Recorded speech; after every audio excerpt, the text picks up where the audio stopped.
इस वीडियो में हम डेटाबेस मैनेजमेंट सिस्टम यूनिट पढ़ेंगे। सीबीएसई की ऑफिशियल बुक के बेसिस पे सारी चीज़ें कवर करेंगे और सिर्फ इस एक वीडियो को देखने के बाद तुम्हें यूनिट 100% क्लियर हो जाएगी और तुम्हारा एग्जाम बहुत बढ़िया जाएगा। इस यूनिट में टोटल हमें 5 चैप्टर्स पढ़ने हैं। फिलहाल chapter number 8 introduction to database management system पढ़ना स्टार्ट करते हैं। Let's begin. सबसे बेसिक से स्टार्ट करते हैं कि डेटा और इन्फॉर्मेशन इन दो वर्ड्स का मीनिंग क्या होता है। डेटा यानी रॉ फैक्ट्स और फिगर्स जिनका अपने आप में कोई मीनिंग नहीं होता, जैसे 25, 45, आयुष, जनवरी, 85। ये रॉ फिगर्स हैं जिनका खुद में कोई मीनिंग नहीं है, जैसे इनसे तुम कुछ मीनिंग नहीं निकाल सकते, इनको देख के तुम्हें कुछ समझ नहीं आ रहा है, राइट। वहीं प्रोसेस डेटा को हम इन्फॉर्मेशन कहते हैं और इन्फॉर्मेशन मीनिंगफुल होती है, उससे हम कोई डिसीजन बना पाते हैं। जैसे Ayush scored 85% in January and his average score is 45। अब इसका कुछ मीनिंग है, इसको पढ़ के तुम कुछ समझ पा रहे हो, राइट, कि जनवरी में आयुष के 85% आए और अभी तक का उसका स्कोर का एवरेज 45 चल रहा है। तो ये पढ़कर अब तुम डिसीजन बना सकते हो। मान लो ऐसे ही तुम्हें बाकी स्टूडेंट की इन्फॉर्मेशन मिल जाए तो तुम ये डिसाइड कर पाओगे कि टॉपर कौन है, किसके सबसे ज्यादा मार्क्स हैं, किसके सबसे कम मार्क्स है ना। तो उसे हम इन्फॉर्मेशन कहते हैं। अब नेक्स्ट देखते हैं डेटाबेस और डेटाबेस मैनेजमेंट सिस्टम क्या होता है। डेटाबेस यानी डेटा का ऑर्गेनाइज्ड कलेक्शन जिसे हम इलेक्ट्रॉनिकली स्टोर और मैनेज करते हैं। डेटाबेसेस में यूजर्स डेटा को इजीली स्टोर, रिट्रीव या मॉडिफाई कर सकते हैं। फॉर एग्जांपल तुम्हारी स्कूल लाइब्रेरी का डेटाबेस होगा, पूरे स्कूल का एक डेटाबेस होगा, है ना।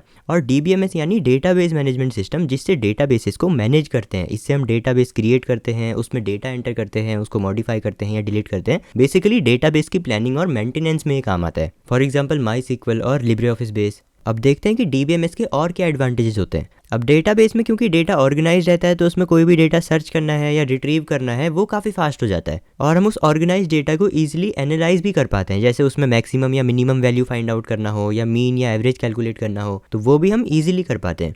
और अगर वही डेटा सेट हमें किसी दूसरी एप्लीकेशन में भी चाहिए है तो उस सेम डेटाबेस को हम मल्टीपल एप्लीकेशंस के साथ शेयर भी कर सकते हैं। और डेटाबेस में क्योंकि एक डेटाबेस को एक ही बार हम स्टोर कर सकते हैं तो उससे अननेसेसरी डेटा का डुप्लीकेशन नहीं होता है और हमारी मेमोरी सेव होती है। और डेटाबेस में डेटा कंसिस्टेंट रहता है, यानी पूरे सिस्टम में एक जैसा डेटा रहता है। फॉर एग्जांपल तुम्हारे स्कूल के रिकॉर्ड में अगर अंश का नेम अपडेट होकर अंशिका हो गया है तो वो चेंज पूरे डेटाबेस में होगा। जहां जहां भी उस पर्सन अंश का नेम होगा वो चेंज होकर अंशिका हो जाएगा, यानी डेटा कंसिस्टेंट हो जाएगा थ्रू आउट द डेटाबेस। ऐसा नहीं कि एडमिशन वाले टेबल में अंश है और क्लास वाली टेबल में अंशिका, ऐसा नहीं होता। और क्योंकि डेटा की रिडंडेंसी यानी डुप्लीकेशन कम हो गया है और कंसिस्टेंसी बढ़ गई है तो इससे डेटाबेस में डेटा और ज्यादा एक्यूरेट हो जाता है, यानी डेटा की एक्यूरेसी बढ़ जाती है। जब भी डेटाबेस को डिजाइन किया जाता है तो हम टेबल्स की जो फील्ड्स होती हैं उसमें कुछ रूल सेट कर देते हैं कि इस फील्ड में केवल यही डेटा स्टोर होगा। फॉर एग्जांपल एज वाले कॉलम में हम रूल लगा सकते हैं कि एज हमेशा 0 से ज्यादा ही एंटर करी जाएगी वरना यूजर को एरर शो होगा। इससे डेटाबेस की वैलिडिटी इंश्योर होती है और इनवैलिड डेटा एंट्री के टाइम पर ही रिजेक्ट हो जाता है। और डेटाबेस में हम ये भी डिसाइड कर सकते हैं कि किस यूजर को कितना डेटाबेस का एक्सेस देना है, वो कौन सा डेटा एक्सेस कर सकता है और कौन सा नहीं। तो जब भी वो पासवर्ड एंटर करेगा तभी उस डेटा को वो एक्सेस कर पाएगा। इससे हम ये इंश्योर करते हैं कि डेटा को कोई भी अनऑथराइज्ड पर्सन एक्सेस ना कर पाए। और डेटाबेस में डेटा इंक्रिप्शन भी किया जाता है। सिंपली बोलूं तो डेटा को अनरीडेबल फॉर्मेट में कन्वर्ट कर दिया जाता है, तो जब भी कोई अनऑथराइज्ड पर्सन उसे एक्सेस करना भी चाहेगा तो उसे कुछ समझ नहीं आएगा। डेटा डिक्रिप्ट तभी होगा जब उस पर्सन को एक्सेस ग्रांट करी जाएगी, तब जाके वो डेटा रीडेबल फॉर्मेट में कन्वर्ट होगा। तो इससे डेटाबेस में डेटा की सिक्योरिटी इंश्योर होती है। अब नेक्स्ट हम बात करते हैं डेटा मॉडल्स के बारे में। एक डेटाबेस को हम अलग अलग तरीके से डिजाइन कर सकते हैं बेस्ड ऑन कि उसमें हम किस टाइप का डेटा स्टोर करने जा रहे हैं। और इसी डेटाबेस के स्ट्रक्चर को हम डेटा मॉडल कहते हैं, जो ये बताता है कि डेटाबेस में डेटा किस तरीके से स्टोर किया जाएगा और किस तरीके से रिट्रीव किया जाएगा। तो ऐसे ही 3 डेटा मॉडल्स के बारे में हमें अभी पढ़ना है। First is hierarchical data model. Hierarchical data model में डेटा एक ट्री जैसे स्ट्रक्चर में स्टोर किया जाता है। इसमें जो रिकॉर्ड्स होते हैं वो मल्टीपल लेवल्स पे एक दूसरे से कनेक्टेड होते हैं। जैसे एक सिंपल एग्जांपल लें तो ये एक कंपनी है जिसके 2 मैनेजर्स हैं और इसमें पहला मैनेजर 3 एम्प्लॉइज को मैनेज करता है और दूसरा सिर्फ 1 को मैनेज करता है। तो ऐसे हम इन्फॉर्मेशन रिकॉर्ड्स में स्टोर करते हैं और रिकॉर्ड्स को अलग अलग लेवल पे लिंक करते हैं, तो एक हायरार्की बन जाती है। Next is network data model. इसमें हम डेटा स्टोर करते हैं एक नेटवर्क या ग्राफ लाइक स्ट्रक्चर में, जिसमें ये नोड्स रिप्रेजेंट करती हैं एक रिकॉर्ड को और ये एजेस रिप्रेजेंट करती हैं उन रिकॉर्ड्स के बीच के रिलेशन को।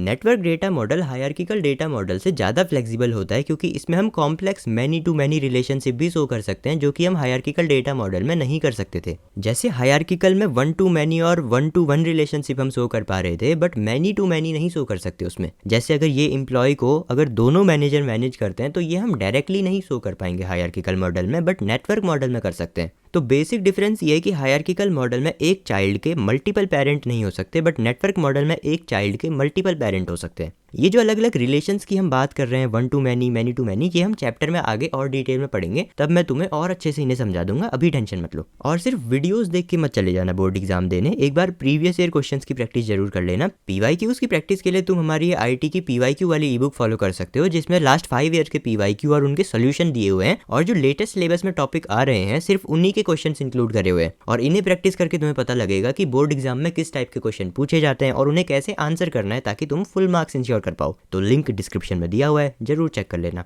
और हाँ, RDV कोड यूज करना ताकि तुम्हें एक्स्ट्रा डिस्काउंट मिल जाए। अब next is relational data model. ये सबसे ज्यादा यूज किया जाने वाला मॉडल है। इसमें हम डेटा को मल्टीपल टेबल्स में स्टोर करते हैं और एक कॉमन फील्ड की मदद से उन टेबल्स को आपस में लिंक कर देते हैं। अब रिलेशनल डेटाबेस में कुछ टर्म्स की बात कर लेते हैं जो कि तुम्हें अभी पता होनी चाहिए, वरना आगे चैप्टर में कंफ्यूजन हो जाएगा। सबसे पहला है एंटिटी। जिस भी रियल वर्ल्ड ऑब्जेक्ट की इन्फॉर्मेशन डेटाबेस में स्टोर करी जाती है उसे हम एंटिटी कहते हैं। और एक एंटिटी की कुछ प्रॉपर्टीज भी होती हैं, जैसे एक स्टूडेंट है अंश, उसकी कुछ कैरेक्टरिस्टिक्स भी होंगी ना, जैसे उसकी age, height, weight, marks, class etcetera. तो एंटिटी के इन कैरेक्टरिस्टिक्स और प्रॉपर्टीज को हम एट्रीब्यूट्स कहते हैं। रिलेशनल डेटा मॉडल में डेटा टेबल्स में स्टोर किया जाता है, जो कि रोज और कॉलम की एक कलेक्शन होती है। जैसे एक एम्प्लॉय टेबल हो सकती है जिसकी फील्ड्स होंगी name, designation, department, salary etcetera. और फील्ड्स क्या होती हैं? जब भी हम कॉलम, फील्ड या एट्रीब्यूट बोले तो इनका मतलब लगभग सेम ही है। फील्ड डेटाबेस की सबसे छोटी एंटिटी कंसीडर की जाती है, जिसके कलेक्शन से एक रिकॉर्ड बनता है, और रिकॉर्ड के कलेक्शन से बनती है एक टेबल, देन टेबल्स के कलेक्शन से बनता है एक पूरा डेटाबेस। फील्ड्स में एक ही टाइप का डेटा स्टोर किया जाता है, जैसे अगर नेम वाला कॉलम है या फील्ड है तो उसमें सिर्फ टेक्सचुअल डेटा आएगा, और सैलरी वाले में सिर्फ नंबर्स आएंगे। यानी एक कॉलम में एक जैसा डेटा स्टोर होता है। और जो भी डेटा एक सेल में हम एंटर करते हैं उसे डेटा वैल्यू कहते हैं। ये न्यूमेरिक भी हो सकती है, अल्फा न्यूमेरिक भी हो सकती है, बुलियन भी हो सकती है। ये सारे डेटा टाइप हम आगे देखेंगे डिटेल में, टेंशन मत लो। और आगे बात करें रिकॉर्ड, रो या टपल की, तो इन सब का मतलब भी सेम ही होता है। टेबल में जो ये हॉरिजॉन्टल रो है इसे ही रिकॉर्ड या टपल भी कहते हैं, जो कि मल्टीपल फील्ड्स के कलेक्शन से बनती है। और एक रो में एक एंटिटी के सारे एट्रीब्यूट्स की डेटा वैल्यू का कलेक्शन स्टोर्ड होता है।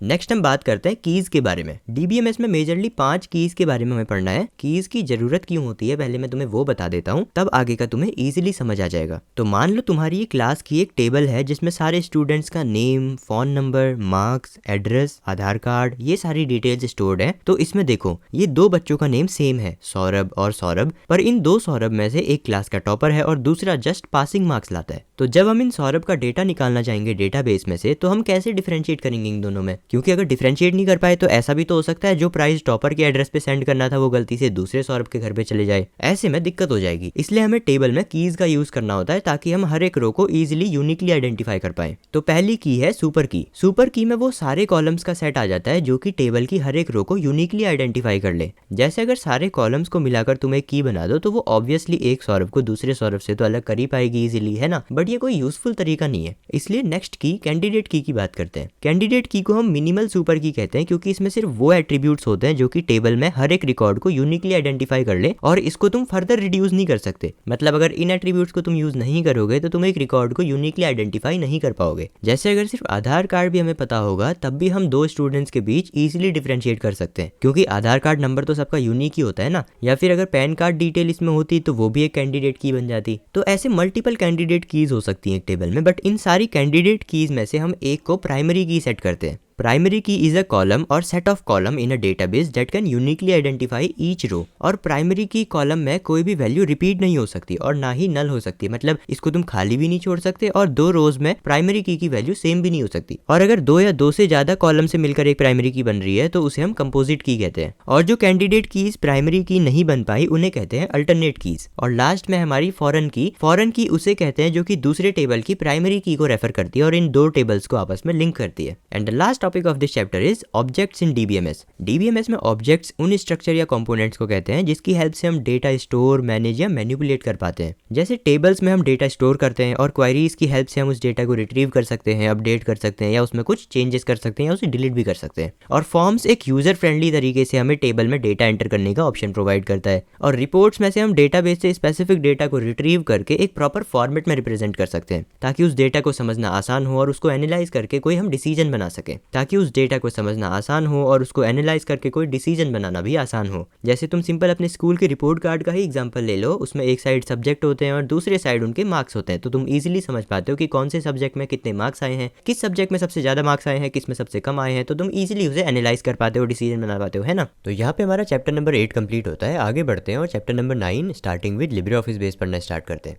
सबसे पहले हमें डेटा टाइप्स के बारे में पढ़ना है। डेटा टाइप्स जैसे कि नाम से ही पता लग रहा है कि डेटा के टाइप्स के बारे में बताता है कि किस टाइप का डेटा एक पर्टिकुलर फील्ड में स्टोर किया जाएगा, और जिस टाइप का डेटा होगा उसी के अकॉर्डिंग फील्ड का साइज भी वेरी करेगा। जैसे सबसे पहला है हमारा टेक्स्ट डेटा टाइप। इसमें लेटर्स, नंबर्स, स्पेशल सिंबल्स या इन सब का कॉम्बिनेशन हम स्टोर कर सकते हैं। बट भले ही इसमें नंबर्स भी आते हो, बट याद रखना इसमें तुम अरिथमेटिक ऑपरेशंस परफॉर्म नहीं कर सकते। जैसे पैन कार्ड नंबर तुम्हें स्टोर करना है तो तब तुम इस डेटा टाइप का यूज कर सकते हो, क्योंकि पैन कार्ड में अल्फाबेट्स भी होते हैं, नंबर्स भी होते हैं ना। और टेक्स्ट डेटा टाइप के फर्दर 3 डिवीजन्स हैं, लॉन्ग वारचार, चार और वारचार। लॉन्ग वारचार का यूज तब होता है जब हमें कोई बड़ा सा डिस्क्रिप्टिव डेटा स्टोर करना हो जिसमें 255 से ज्यादा कैरेक्टर्स हो, और ये मैक्सिमम 64,000 कैरेक्टर्स स्टोर कर सकता है। नेक्स्ट है चार डेटा टाइप। ये तब यूज होता है जब हमें एग्जैक्टली पता हो कि कितने कैरेक्टर्स हम एक फील्ड में स्टोर करवाने वाले हैं। जैसे आधार कार्ड नंबर अगर हमें स्टोर करवाना है तो उसके लिए हम इसका यूज कर सकते हैं, क्योंकि आधार कार्ड के नंबर तो फिक्स्ड ही होते हैं ना। नेक्स्ट है वारचार। इसका यूज हम तब करते हैं जब हमें एक्चुअल लेंथ ऑफ कैरेक्टर्स नहीं पता हो। मान लो हमने नेम वाली फील्ड बनाई है, तो इसमें हो सकता है किसी का नाम बड़ा हो, किसी का छोटा हो, तो हम इसके लिए एक मैक्सिमम मेमोरी सेट कर देते हैं, जैसे 255। तो इसके बाद हम इसमें जितने भी कैरेक्टर्स एंटर करेंगे उतना ही ये मेमोरी ऑक्यूपाई करेगा। बट चार डेटा टाइप में क्या होता कि अगर तुम उसमें लेंथ 50 सेट कर देते और उसके बाद तुम इसमें सिर्फ 5 कैरेक्टर्स भी एंटर करते, तब भी वो जो स्पेस है वो 50 कैरेक्टर्स के लेंथ जितनी ही ऑक्यूपाई करता। नेक्स्ट है न्यूमेरिक डेटा टाइप, और जैसा कि तुम्हें इसके नाम से ही पता लग रहा है, ये न्यूमेरिक डेटा यानी नंबर्स को स्टोर करने के लिए यूज किया जाता है। इसमें भी फर्दर काफी डिवीजन्स हैं, जैसे टीनी इंटीजर, टीनी इंट, जिसमें सिर्फ 0 से लेके 255 के बीच के तुम नंबर्स एंटर कर सकते हो। और वैसे ही बाकियों की भी रेंज यहाँ पे दी हुई है, इनको वैसे याद करने की जरूरत नहीं है, पूछा नहीं जाता। बस ये टीनी इंटीजर की रेंज याद कर लो, 0 से लेके 255 तक होती है। उसके बाद डेसिमल और इंटीजर, ये दो डेटा टाइप फ्रीक्वेंटली यूज होते हैं। बाकियों के ऊपर से एक बार नाम देख लो। Next is currency data type. तो जब भी हम रुपी, डॉलर ये सब डेटा स्टोर करना चाहते हैं टेबल में, तो हम करेंसी डेटा टाइप का यूज करेंगे। डेट और टाइम स्टोर करने के लिए डेट और टाइम डेटा टाइप यूज होगा। कोई अगर येस, नो, ट्रू, फॉल्स, 0, 1 ऐसी कोई वैल्यूज अगर हमें स्टोर करनी है तो हम बुलियन डेटा टाइप का यूज करेंगे। और जो डेटा हम 0 और 1 की स्ट्रिंग्स का यूज करके स्टोर कर सकते हैं, उसके लिए बाइनरी डेटा टाइप का हम यूज करेंगे। तो अब डेटाबेस क्रिएट करना स्टार्ट करते हैं। सबसे पहले लिब्रे ऑफिस बेस ओपन करो। अब डेटाबेस विजार्ड ओपन होगा, जिसमें तुम न्यू डेटाबेस क्रिएट कर सकते हो या ऑलरेडी एग्जिस्टिंग डेटाबेस को ओपन कर सकते हो। अब अगर तुम यहाँ पे रजिस्टर डेटाबेस पे क्लिक करोगे तो तुम्हारा डेटाबेस पब्लिक हो जाएगा और उसे बाकी लोग भी यूज कर पाएंगे। तो फिलहाल इसे पब्लिक नहीं करेंगे और आगे बढ़ जाएंगे। फिर फिनिश बटन पे क्लिक करते ही सेव एज डायलॉग बॉक्स आएगा, उसमें तुम वो फोल्डर सिलेक्ट करो जहाँ पे तुम्हें डेटाबेस स्टोर करना है, और फिर एक नेम दे दो अपने डेटाबेस को, देन सेव बटन पे क्लिक कर दो। अगर तुम कुछ नेम नहीं दोगे तो database new database dot ODB name से सेव हो जाएगा। लिब्रे ऑफिस बेस का इंटरफेस में तुम्हें थोड़ा सा समझा देता हूँ। ये है लिब्रे ऑफिस बेस का टाइटल बार, जो सबसे टॉप पे लोकेटेड होता है। इसमें डेटाबेस का नेम डिस्प्ले होता है और विंडो को क्लोज, मैक्सिमाइज, मिनिमाइज ये सब करने के ऑप्शन रहते हैं। उसके बाद आता है मेन्यू बार, जिसमें ये 7 अलग अलग मेन्यू आइटम्स होते हैं। देन मेन्यू बार के नीचे है स्टैंडर्ड टूल बार, जिसमें फ्रीक्वेंटली यूज टूल को तुम एक्सेस कर सकते हो। और इंटरफेस विंडो के बॉटम पर तुम्हें ये स्टेटस बार दिखेगा, जिसमें डेटाबेस के ऑब्जेक्ट के व्यू टाइप के बारे में इंफॉर्मेशन रहती है। डेटाबेस पेन विंडो के लेफ्ट साइड में होता है और ये डेटाबेस के ऑब्जेक्ट जैसे टेबल, क्वायरीज और फॉर्म्स, रिपोर्ट्स ये सबको डिस्प्ले करता है। जब भी तुम इसमें किसी ऑब्जेक्ट को सिलेक्ट करते हो तो उसके रिलेटेड टास्क पेन और ऑब्जेक्ट एरिया ऑटोमेटिकली अपीयर हो जाता है, जहाँ पे तुम नए ऑब्जेक्ट्स को क्रिएट कर सकते हो या एग्जिस्टिंग ऑब्जेक्ट्स को देखकर उन्हें एडिट भी कर सकते हो। ये डेटाबेस के डिफरेंट कंपोनेंट्स को इजीली एक्सेस और मैनेज करने के लिए एक इंटरफेस प्रोवाइड करता है। तो अब हमने इंटरफेस पूरा समझ लिया है, अब डायरेक्टली काम करना स्टार्ट करते हैं। First is opening a database. किसी भी डेटाबेस को ओपन करने के लिए सिंपली फाइल में जाकर ओपन पे क्लिक कर दो। देन ओपन डायलॉग बॉक्स आएगा, इसमें जो भी डेटाबेस तुम्हें ओपन करना है उसे सिलेक्ट करो और ओपन बटन पे क्लिक कर दो। या तुम कीबोर्ड शॉर्टकट Ctrl+O का भी यूज कर सकते हो ऑलरेडी एग्जिस्टिंग डेटाबेस को ओपन करने के लिए। अब हम एक टेबल बनाना सीखेंगे, तो firstly creating a table using wizard. जब हम एक नया डेटाबेस क्रिएट कर रहे होते हैं तो ये ऑप्शन हमें तब भी मिलता है और बाद में भी हम टास्क पेन से इसे सिलेक्ट कर सकते हैं। तो टास्क पेन से क्रिएट टेबल यूजिंग विजार्ड पे क्लिक कर दो। देन टेबल विजार्ड में से एक टेबल की टेम्पलेट चूज करो। यहाँ पे तुम्हें काफी सारी सैंपल टेबल्स मिल जाएंगी, इसमें से कोई एक सिलेक्ट कर लो। देन जो भी फील्ड्स तुम्हें अपनी टेबल में चाहिए उसे अवेलेबल फील्ड्स के सेक्शन से सिलेक्टेड फील्ड्स के सेक्शन में मूव करो इस एरो वाले बटन की मदद से। या फिर अगर तुम सारी फील्ड्स एक साथ मूव करना चाहते हो सिलेक्टेड फील्ड्स वाले एरिया में, तो ये डबल एरो वाले बटन पे क्लिक कर दो। Now click next. अब हम इनका डेटा टाइप कॉन्फ़िगर कर सकते हैं, नेम चेंज कर सकते हैं, बेसिकली फील्ड की प्रॉपर्टीज हम यहाँ पर सेट कर सकते हैं।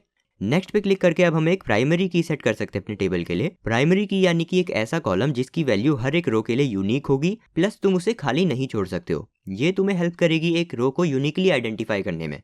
अब नेक्स्ट पे क्लिक करो, देन एंश्योर कि इंसर्ट डेटा इमीडिएटली सिलेक्टेड हो ताकि तुम टेबल क्रिएशन के बाद डायरेक्टली उसमें डेटा एंटर कर पाओ। देन फिनिश बटन पे क्लिक कर दो और ये प्रोसेस तुम्हारी कंप्लीट हो जाएगी। उसके बाद डेटा शीट व्यू ओपन होगा जिसमें तुम अपनी न्यूली क्रिएटेड टेबल में डेटा एंटर कर पाओगे। अब टेबल क्रिएट करने का दूसरा तरीका देखते हैं, creating a table in design view. उसके लिए एक डेटाबेस ओपन करो और टास्क पेन से create a table in design view इस पे क्लिक करो। अब इसमें तुम्हें एक ग्रिड स्ट्रक्चर दिखेगा जिसमें 3 कॉलम्स होंगे, फील्ड नेम, फील्ड टाइप और लास्टली डिस्क्रिप्शन। ये तो तुम्हें नाम से ही पता लग रहा है कि फील्ड नेम में फील्ड का नेम एंटर करना है, देन उसके बाद फील्ड टाइप में हम उसका डेटा टाइप सेट कर सकते हैं, और फील्ड डिस्क्रिप्शन वैसे तो उतना ज़रूरी नहीं है क्योंकि ये हमारी टेबल का पार्ट नहीं बनेगा। बस अगर तुम्हें फील्ड के बारे में अगर कोई इन्फॉर्मेशन ऐड करनी है तो तुम वो यहाँ पर कर सकते हो। तो ऐसे ही 2 और फील्ड्स क्रिएट कर लेते हैं। देन फील्ड टाइप से उनका डेटा टाइप सेट करके हम फील्ड प्रॉपर्टीज पेन से फील्ड की प्रॉपर्टीज सेट कर सकते हैं। जैसे एंट्री रिक्वायर्ड अगर तुम येस सेट कर दोगे तो उस फील्ड में तुम्हें डेटा एंटर करना ही होगा, उसे तुम खाली नहीं छोड़ सकते। या फिर तुम उसको एक डिफॉल्ट वैल्यू दे सकते हो कि इन केस अगर उस फील्ड में कोई डेटा एंटर नहीं किया गया हो तो ये वैल्यू वहां पर आ जाए, और डिस्क्रिप्शन ऐड करना है तो वो कर लो, वरना इसे ऐसे ही छोड़ दो। अब ये टेबल बनाने के बाद हमें एक फील्ड को प्राइमरी की सेट करना होगा। उसके लिए फील्ड नेम से पहले माउस कर्सर को प्लेस करो और राइट क्लिक करो, जिससे एक पॉपअप मेन्यू डिस्प्ले होगा। अब इस पॉपअप मेन्यू से प्राइमरी की का ऑप्शन सिलेक्ट कर लो, जिससे अब फील्ड नेम से पहले एक की का आइकन शो होने लगेगा जो ये इंडिकेट करेगा कि ये फील्ड टेबल की प्राइमरी की है। अगर एक कंपोजिट की सेट करनी है यानी प्राइमरी की कंसिस्टिंग ऑफ 2 और मोर कॉलम्स, तो उसके लिए कंट्रोल की प्रेस करो कीबोर्ड पे, देन एक कॉलम या फील्ड पे क्लिक करो, देन दूसरे पे क्लिक करो, तो ये दोनों अब एक साथ सिलेक्ट हो जाएंगे। अब राइट क्लिक करके तुम पॉपअप मेन्यू से प्राइमरी की के ऑप्शन पे क्लिक कर दो, तो ये दोनों मिलकर अब इस टेबल की प्राइमरी की बन जाएंगी। अब हमने टेबल बना दी है और उसमें प्राइमरी की भी सेट कर दी है, तो इसे बस तुम अब सेव कर दो सेव वाले बटन पे क्लिक करके, या मेन मेन्यू से फाइल पे क्लिक करो, देन सेव पे क्लिक कर दो, या तुम शॉर्टकट की का भी यूज कर सकते हो, Ctrl+S प्रेस कर दो। उसके बाद जो डायलॉग बॉक्स आएगा उसमें टेबल का नेम एंटर कर देना और ओके पे क्लिक कर देना, तो तुम्हारी टेबल अब सेव हो जाएगी। अब हमारी टेबल बन गई है और सेव भी हो गई है, तो अब देखते हैं कि इसमें डेटा कैसे एंटर करना है। तो टेबल के नेम पे डबल क्लिक करो, जिससे डेटा शीट व्यू में तुम्हारी टेबल ओपन हो जाएगी। इसके टॉप रो में तुम्हें फील्ड नेम दिखेंगे, तो सेकंड रो में जो फर्स्ट ब्लैंक फील्ड है उस पे क्लिक करो और डेटा एंटर करना स्टार्ट करो। देन कीबोर्ड पे टैब की प्रेस करो तो वो कर्सर अगले फील्ड में शिफ्ट हो जाएगा और वहां पे भी तुम डेटा एंटर कर पाओगे। ऐसे करके पूरे टेबल में डेटा एंटर कर लो और लास्ट में डेटा को वेरीफाई करके टेबल को सेव कर लो। फील्ड नेम से पहले ये जो ब्लैक पॉइंटिंग एरो है ये हमें बताता है कि अभी करंटली कौन सा रिकॉर्ड सिलेक्टेड है। तो टेबल के अलग अलग रिकॉर्ड्स में मूव करने के लिए तुम ये नेविगेशन बॉक्स का यूज कर सकते हो। नेविगेशन बॉक्स में मेनली 2 कंपोनेंट्स होते हैं। पहला है ये रिकॉर्ड सिलेक्टर बॉक्स, इसमें तुम उस रिकॉर्ड का नंबर एंटर कर दो जिसमें तुम डायरेक्टली मूव करना चाहते हो, या फिर तुम ये नेविगेशन बटन्स का भी यूज कर सकते हो अलग अलग रिकॉर्ड्स में जंप करने के लिए। अब जिस तरह हमने फील्ड्स में डेटा एंटर किया, ठीक उसी तरीके से हम फील्ड के डेटा को एडिट भी कर सकते हैं। सिंपली तुम्हें उस फील्ड में जाकर कर्सर को प्लेस कर देना है और न्यू वैल्यू को एंटर कर देना है। बट ध्यान रहे चेंजेस खुद से नहीं सेव होंगे, जब भी तुम चेंजेस करोगे उसे तुम्हें खुद ही जाकर सेव करना पड़ेगा, और कीबोर्ड पे ESC यानी एस्केप की प्रेस करके तुम उन चेंजेस को कैंसिल कर सकते हो। नेक्स्ट अब देखते हैं कि टेबल से किसी रिकॉर्ड को कैसे डिलीट करते हैं। टेबल से किसी रिकॉर्ड को डिलीट करने के लिए सिंपली उस रिकॉर्ड को सिलेक्ट करो, देन डिलीट की प्रेस कर दो कीबोर्ड पे, या फिर एडिट मेन्यू से तुम डिलीट रिकॉर्ड के ऑप्शन पे क्लिक कर सकते हो, या फिर उस रिकॉर्ड पे राइट क्लिक करके डिलीट रो वाले ऑप्शन पे क्लिक कर दो। फिर जब कंफर्मेशन बॉक्स आएगा उसमें यस कर देना। तो ये तीनों तरीकों से तुम एक रिकॉर्ड को डिलीट कर सकते हो। Next is sorting data in table. Sorting मतलब टेबल के रिकॉर्ड्स को पर्टिकुलर ऑर्डर में अरेंज करना, जैसे असेंडिंग ऑर्डर या डिसेंडिंग ऑर्डर। उसके लिए तुम्हें ये सिंपल स्टेप्स फॉलो करने होंगे। सबसे पहले टेबल ओपन करो और उस फील्ड को सिलेक्ट करो जिसके बेसिस पे तुम्हें रिकॉर्ड्स को सॉर्ट करना है। अब टूल बार से A to Z इस आइकन पे अगर तुम क्लिक करोगे तो रिकॉर्ड्स असेंडिंग ऑर्डर में सॉर्ट हो जाएंगे। अगर डिसेंडिंग ऑर्डर में सेव करना है तो Z to A ये वाले आइकन पे क्लिक कर दो। अगर मल्टीपल फील्ड्स के बेसिस पे तुम्हें डेटा को सॉर्ट करना है तो सॉर्ट के आइकन पे क्लिक करो, जिससे sort order dialog box open हो जाएगा। इसमें फील्ड सिलेक्ट करो, देन असेंडिंग या डिसेंडिंग ऑर्डर सिलेक्ट करो, देन ओके पे क्लिक कर दो, हो जाएगा। अब आज हमने काफी सारा काम कर लिया है लिब्रे ऑफिस बेस पे, तो अब इसे हमें क्लोज करना भी सीखना है। सिंपली फाइल में जाकर क्लोज पे क्लिक कर दो या डायरेक्टली ये क्रॉस वाले बटन पे क्लिक कर दो तो ये बंद हो जाएगा। अभी तक हमने DBMS के बेसिक्स पढ़े और टेबल क्रिएट करना सीखा। इस चैप्टर में हम एक स्टेप आगे बढ़कर मल्टीपल टेबल्स क्रिएट करेंगे और उनके बीच रिलेशनशिप स्टैब्लिश करेंगे, और इसके साथ ही टाइप्स ऑफ रिलेशनशिप भी डिटेल में पढ़ेंगे। तो स्टार्ट करते हैं, लेट्स बिगिन। तो अभी तक हमने डेटाबेस में टेबल क्रिएट करना सीख लिया है। अगर इस टेबल की हम कुछ प्रॉपर्टीज मॉडिफाई करना चाहते हैं तो डेटाबेस पेन से टेबल के नेम पे राइट क्लिक करो और पॉपअप मेन्यू से एडिट का ऑप्शन सिलेक्ट करो। अब जो भी मॉडिफिकेशंस करने हैं वो करके फिर तुम टेबल को सेव कर दो। और अगर टेबल डिलीट करनी है तो उसके नेम पे अगेन राइट क्लिक करके पॉपअप मेन्यू से डिलीट का ऑप्शन सिलेक्ट कर लेना। देन कंफर्मेशन डायलॉग बॉक्स आएगा, उस पे यस पे क्लिक कर देना तो टेबल तुम्हारी डिलीट हो जाएगी। और इसी तरह अगर तुम टेबल को रीनेम करना चाहते हो तो उसके नेम पे राइट क्लिक करके पॉपअप मेन्यू से रीनेम का ऑप्शन सिलेक्ट कर लो। Next topic is relationship between tables. मान लो ये दो टेबल्स के बीच हम रिलेशनशिप स्टैब्लिश करना चाहते हैं। सबसे इंपॉर्टेंट चीज़ जो तुम्हें ध्यान देनी है वो ये है कि दो टेबल्स को आपस में लिंक करने के लिए तुम्हें उन दो टेबल्स में एक कॉमन फील्ड क्रिएट करनी होगी जिसका डेटा टाइप दोनों टेबल्स में सेम होगा। जैसे हमारी स्टूडेंट डिटेल्स टेबल में एडमिशन नंबर एक प्राइमरी की कॉलम है और स्टूडेंट रिजल्ट टेबल में रोल नंबर प्राइमरी की है, और इस रिजल्ट वाली टेबल में ये एडमिशन नंबर वाली फील्ड एक फॉरेन की है जो कि स्टूडेंट डिटेल टेबल की प्राइमरी की को रेफर करती है और इन दोनों टेबल्स को आपस में लिंक करती है। इसमें स्टूडेंट डिटेल्स टेबल को हम मास्टर टेबल कहेंगे और स्टूडेंट रिजल्ट्स टेबल को ट्रांजैक्शन टेबल कहेंगे। मास्टर टेबल के रिकॉर्ड्स को मास्टर रिकॉर्ड्स कहा जाता है और ट्रांजैक्शन टेबल के रिकॉर्ड्स को ट्रांजैक्शन रिकॉर्ड कहा जाता है। सिंपली बोलूँ तो जिस टेबल से रेफरेंस लिया जाता है उसे मास्टर टेबल कहते हैं, और जब मास्टर टेबल में एक एडमिशन नंबर का रिकॉर्ड ऐड होगा तभी उसके रिलेटेड डेटा रिजल्ट्स टेबल में हम ऐड कर पाएंगे। अब दो टेबल्स को जब हम लिंक करते हैं तो उनके बीच हम तीन अलग अलग टाइप की रिलेशनशिप सेट कर सकते हैं। पहली है 1-to-1 रिलेशनशिप। 1-to-1 रिलेशनशिप में एक टेबल का एक रिकॉर्ड दूसरे टेबल के सिर्फ एक रिकॉर्ड से लिंक्ड होता है। जैसे हम एक सिटीजन टेबल बना लेते हैं और दूसरी आधार कार्ड टेबल बना लेते हैं। अब क्योंकि एक व्यक्ति का एक ही आधार कार्ड होगा यानी सिटीजन टेबल का एक रिकॉर्ड आधार कार्ड टेबल के एक ही रिकॉर्ड से लिंक्ड होगा,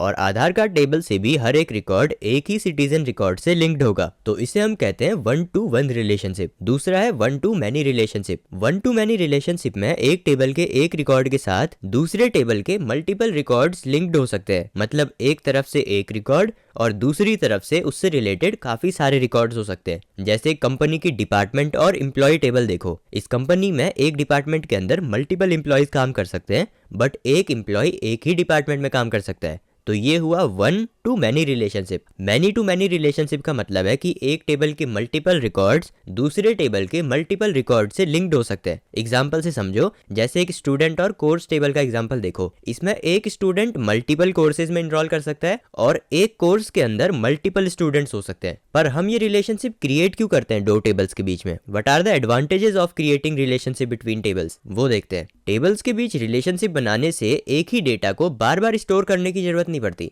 जैसे अगर स्टूडेंट डिटेल्स और स्टूडेंट फीस टेबल के बीच हम रिलेशनशिप नहीं क्रिएट करते तो हर एक स्टूडेंट का नाम, क्लास और डिटेल्स फीस वाले टेबल में भी बार बार लिखनी पड़ती। रिलेशनशिप बनाने से बस एक यूनिक आईडी स्टोर होती है जो कि दो टेबल्स को आपस में लिंक करती है और डेटा डुप्लीकेशन नहीं होता। और अगर दो टेबल्स के बीच रिलेशनशिप सेट हो तो जब स्टूडेंट डिटेल्स का रिकॉर्ड डिलीट होता है तो उसी वक्त स्टूडेंट फीस से भी वो स्टूडेंट का फी वाला रिकॉर्ड डिलीट हो जाता है या अपडेट हो जाता है बेस्ड ऑन की हमने उस पे क्या रूल सेट कर रखे हैं। इससे डेटा हमारा हमेशा सिंक में रहता है। टेबल्स के बीच का लिंक इंश्योर करता है कि गलत या इनवैलिड डेटा एंटर ना हो और डेटाबेस का स्ट्रक्चर इंटैक्ट रहे। जैसे ये दो टेबल्स देखो, स्टूडेंट डिटेल्स टेबल और student course table. Student details table में स्टूडेंट आईडी 1, 2, 3 प्रेजेंट है और स्टूडेंट कोर्सेज टेबल में भी एक कॉलम है स्टूडेंट आईडी वाला। अब इसमें से स्टूडेंट डिटेल्स टेबल है हमारी मास्टर टेबल और स्टूडेंट कोर्सेज टेबल है हमारी ट्रांजैक्शन टेबल, क्योंकि उसमें student ID as a foreign key present है जो कि रेफर कर रही है स्टूडेंट डिटेल्स टेबल के स्टूडेंट आईडी वाले फील्ड को। अब इसमें प्रॉब्लम ये है कि स्टूडेंट कोर्सेज टेबल में स्टूडेंट आईडी 4 प्रेजेंट है जो कि मास्टर टेबल में प्रेजेंट ही नहीं है। तो जब हम फॉरेन की कंस्ट्रेंट सेट करेंगे इन दो टेबल्स के बीच में तो सिस्टम ऑटोमेटिकली ये चेक करेगा कि student ID equal to 4 valid है या नहीं। अगर student ID equal to 4 student details table में एग्जिस्ट नहीं करता तो सिस्टम हमें डेटा एंटर नहीं करने देगा, इससे इनवैलिड डेटा इंसर्ट नहीं होगा। लास्टली, अगर मास्टर टेबल में कोई अपडेट होता है तो उसका इंपैक्ट हमें रिलेटेड ट्रांजैक्शन टेबल में भी दिखाई देता है और वहां पर भी डिटेल्स अपडेट हो जाती हैं जिससे टाइम और एफर्ट दोनों बचते हैं। तो अगर इतने सारे बेनिफिट्स हैं टेबल के बीच रिलेशनशिप सेट करने के, तो अब देखते हैं कि ये काम एग्जैक्टली करना कैसे है। सबसे पहले दो टेबल्स क्रिएट कर लेते हैं जिन्हें हमें आपस में लिंक करना है।